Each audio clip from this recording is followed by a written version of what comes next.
Yaya, àkókò lọ́rùn tó kún gẹ́gẹ́gẹ́. Ẹ ṣe o.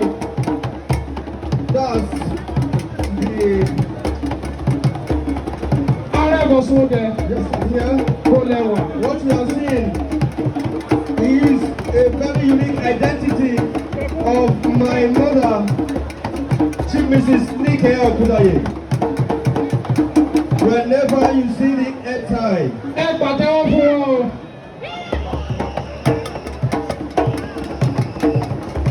whenever you see the head tie that resembles umbrella, so you are seeing one of Mama Nike Okudaye's members.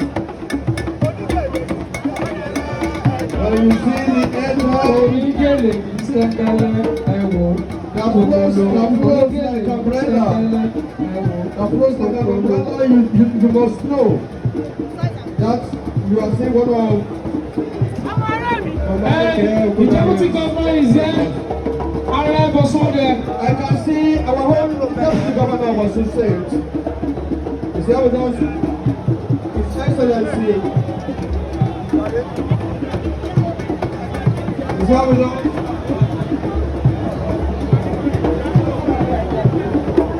That's the deputy governor.